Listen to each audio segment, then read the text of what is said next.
Good evening, fellow countrymen and women. This is an update by the family of the former president, President Edgar Chagwa Lungu, on the state of the negotiations with the government of Zambia. The family of the former president, President Edgar Chagwa Lungu, wishes to provide a public update on the state of negotiations with the government of the Republic of Zambia regarding the protracted burial impasse of the late former president who died on the 5th of June 2025 in South Africa. On the 5th of September, the family and representatives of the government issued a joint statement wherein the public was notified that the parties would engage in mediation to resolve the dispute.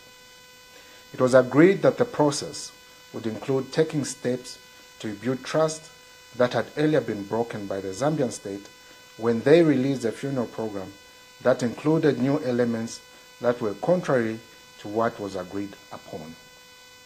The government chose Bishop Joshua Banda from the North Mid Assemblies of God, and the family appointed Dr. Alec Banda, the Roman Catholic Archbishop of the Archdiocese of Lusaka. It was agreed that the two mediators were to preside over the discussions between the family and the government. However, at the time of this agreement, His Grace Archbishop Banda was in Europe and only set to return home on or around the 1st of October 2025. In the intervening period, the state engaged in acts that have only worked to undermine trust in the process. These acts included the following. Number one, hiring of the services of a private investigator without the knowledge and consent of the family. On 23rd of September 2025, in an attempt to access the body of former President Lungu, the Zambian government engaged a private investigator who approached the morgue holding the remains of the late former president, alleging that a docket of case had been opened after a report was allegedly received from a family member to the extent that the former president had been poisoned. Whilst the said private investigator, in the company of plainclothes police officers, was still at the morgue, the family was contacted, and upon request, the said investigator and police declined to talk to the family. Instead, the investigator and police officers proceeded to hold a meeting with the management of the morgue. The following were the minutes of the proceedings of the said meeting. And I quote, "On 23rd September 2025, we received an announced visit from members of the South African Police Service, accompanied by a representative of a private security firm. The purpose of the visit was to inquire about the whereabouts of a body in connection with a case of alleged poisoning involving the president. The attendees of the meetings were Sheldon Modley, who was the chief executive of the morgue, Fulufelo Lukwareni, who was the operations manager of the morgue, and Pom Nisi, executive legal risk and compliance at the morgue.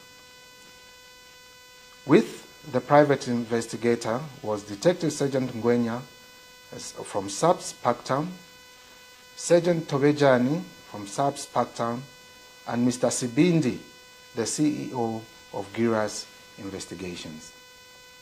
Detective Sergeant Ngwenya advised that a case of poisoning had been opened and wanted to know the whereabouts of the body in order to carry out a post-mortem. When asked who initiated the case, we were informed that it was opened on the basis of allegations circulating on public platforms, including social media. We also inquired about Mr. Sibindi's involvement, and he confirmed that he had been appointed by the Zambian government in relation to the matter. All three individuals presented valid identification prior to any discussions.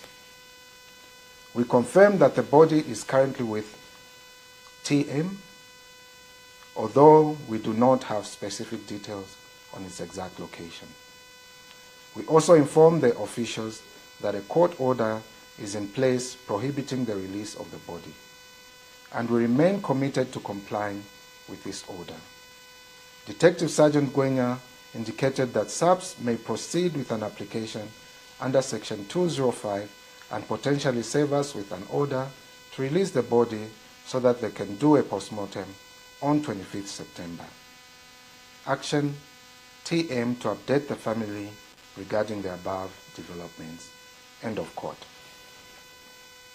Upon receipt of these trust-breaching acts, the family decided to bring this matter to the attention of Mr. Patrick Chagwa, the Secretary to the Cabinet of the Republic of Zambia, whom the government had officially designated as its focal point of contact through whom all communication was to be carried out. In response, Mr. Chagwa expressed ignorance as to the happenings and undertook to inquire. After 3 days of silence, we nudged the Secretary to the Cabinet for a response as to the outcome of his inquiry. Mr. Chagwa responded that as far as he knew, the Zambian government was not involved in these acts and had not tendered any such report to him. As this correspondence was taking place via phone, we then requested the Secretary to the Cabinet to put in writing the response he had just shared with the family so that the formal communication of the position of the government could be shared with the morgue for its notice. Despite undertakings to do so, Mr. Chagwa has to date not done so. Perhaps additionally, as of this evening, Mr. Chagwa said the said letter would not be processed.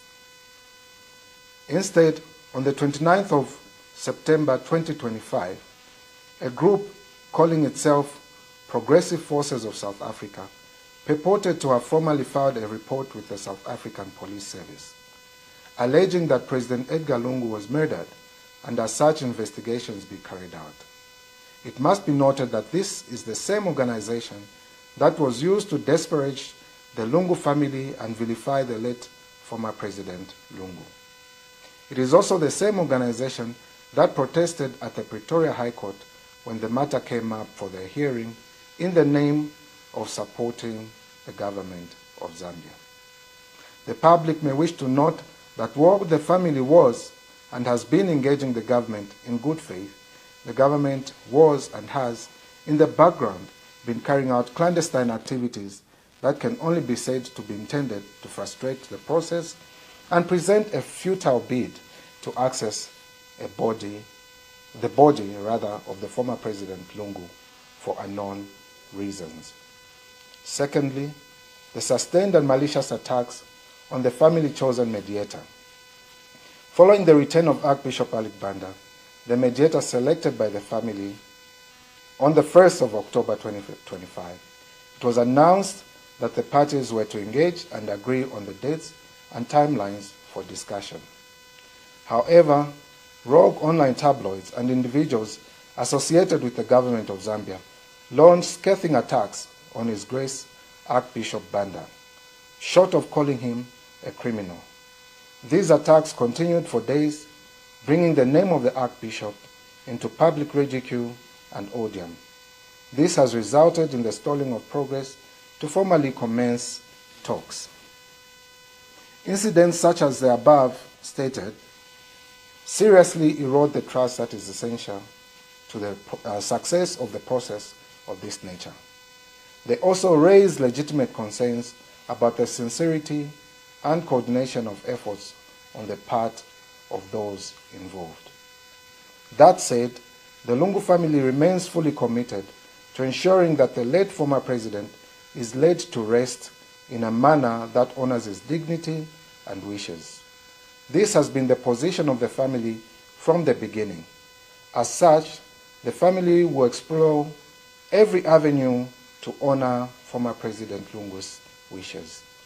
We remain indebted to the Zambian people and other well-wishers who have continued to stand with the Lungu family in prayers, thoughts, and otherwise, and without whom the burden and load would have been unbearable. As we seek closure to what has been and continues to be a very difficult period, we continue praying to God Almighty and remain hopeful that this darkest hour will pass. May God bless Zambia, and may God bless everyone who is watching this broadcast. I thank you.